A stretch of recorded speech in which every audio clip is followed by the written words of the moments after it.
Welcome one and all to the Secret Restaurant Podcast. I will be your host for this journey. My name is Nate Hoyle.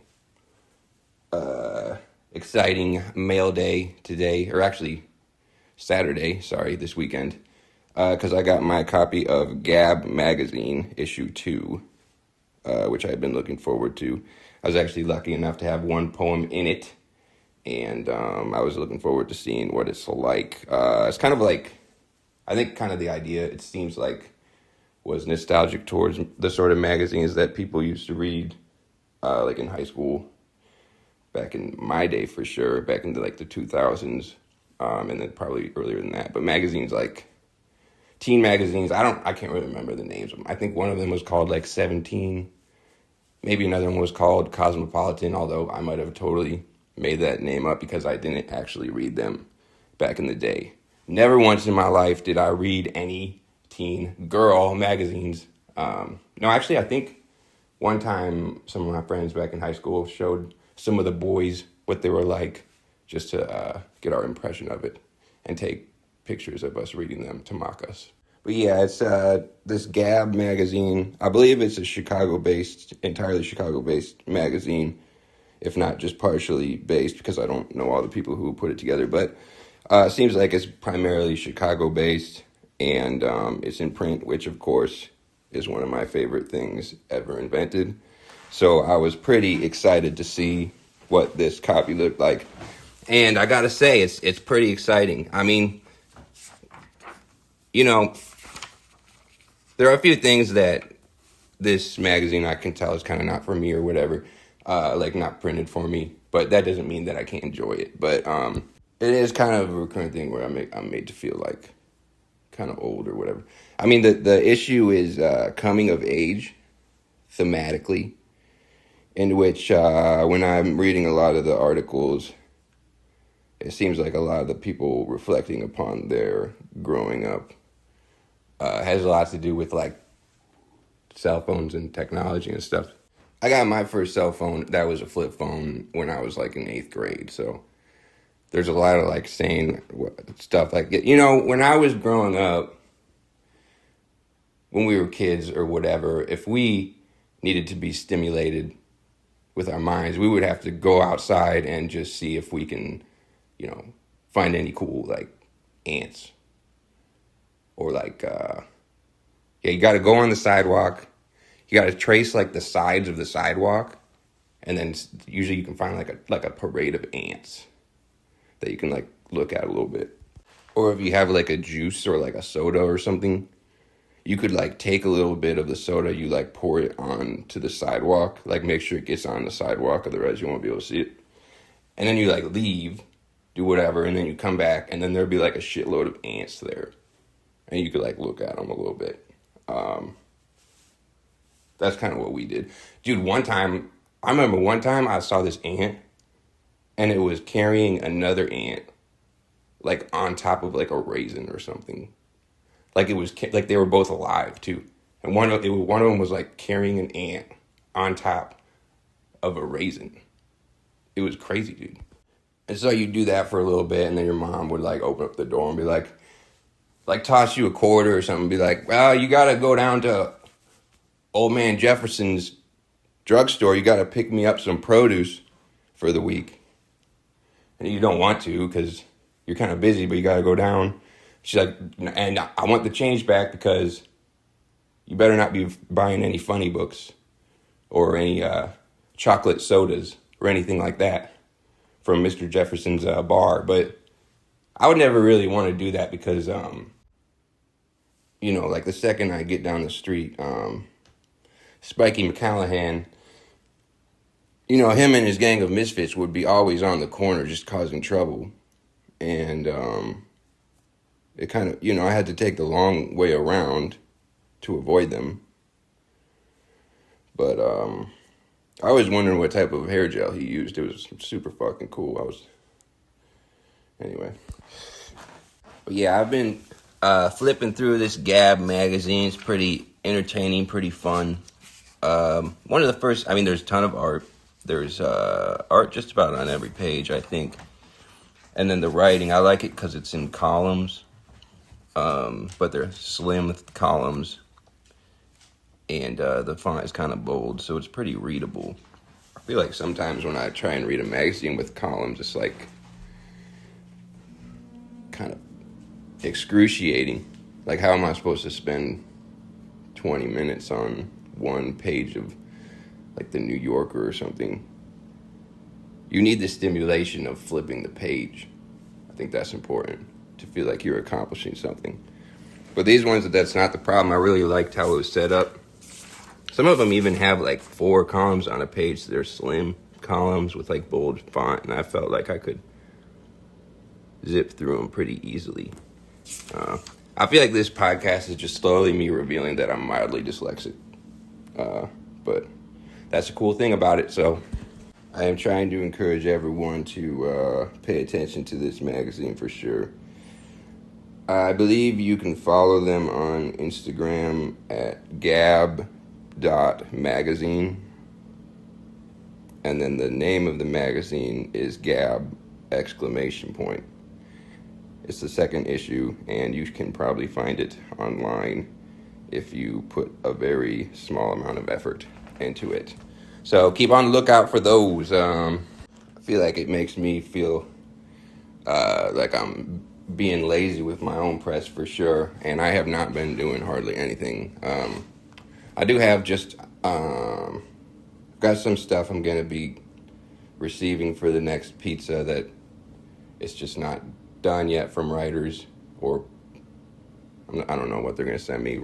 Definitely writing, and then maybe actually some visual stuff. But anyway, I probably won't be able to get it all together until July, which is honestly tomorrow, but end of July. But then the other thing is that I really think I'm going to commit to getting off the internet throughout July, because it's just too much of a waste of a time for me. Some people can handle it.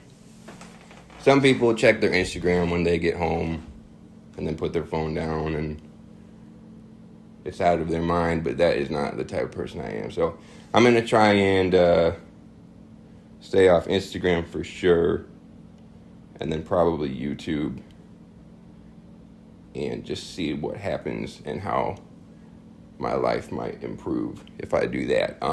So if you know how to get a hold of me, I guess that you're in luck. Otherwise, I probably won't be checking Instagram. But sorry, I feel like I keep on making the rustling noises. It's because I'm constantly scratching my head in confusion. But I don't know what happened. This hat I'm wearing, like, it's starting to curve up. Like I said, the brim of the hat usually curves down. I swear to God, it's starting to curve up like a half pipe. Like, how the fuck did this happen? I wonder if they've ever made hats like that. I guess it's like a rally cap, like the brim curves upward. You know what? Maybe this is God working. This is God giving me the new fashion icon look, which is a hat with a brim that is curving upward. So check back a couple weeks, a couple months. I'm pretty sure you're going to be seeing all the stars wearing hats with the brim curved up. A$AP Rocky, Tyler the Creator. I do like the idea of the deity in the sky pointing his fingers downward to pull the outer edges of my hat up. And slowly, the crowds around me begin to look my way, begin to turn their heads, some in disgust, some in awe, some in, something else. But yeah, man, I think I'm just going to hit the town today with my curved up hat and just see what happens. Maybe I'll be walking around, people will be whispering, muttering, asking what my problem is, but then one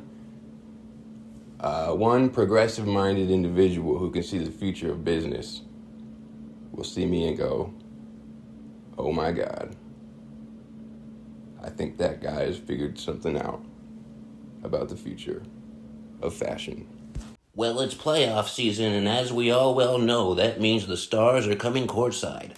Here we can see Timothy Chalamet with his classic upward-faced brim. I like the idea that this is like 10 years in the future, and upward faced brims are just like a social status, a note of class, a statement of those, the elite stars.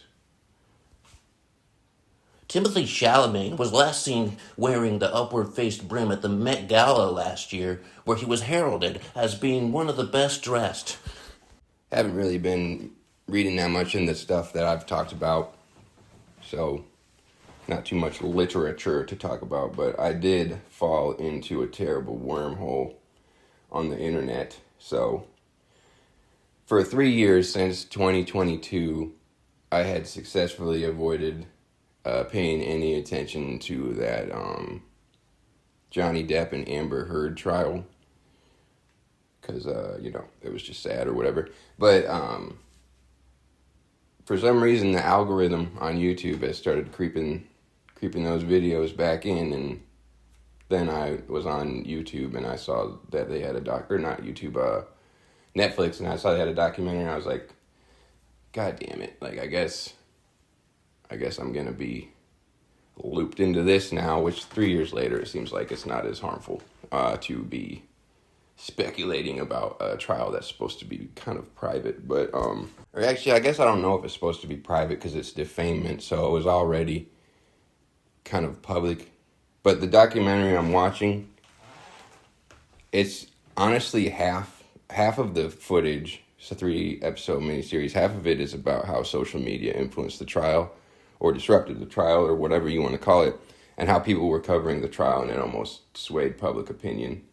The way that it's set up, I feel like it was kind of doomed from the start, because Johnny Depp's stardom was like so huge. Like he was a household name and had fans already that were like willing to die for him probably. But I think kind of my reflection about the whole thing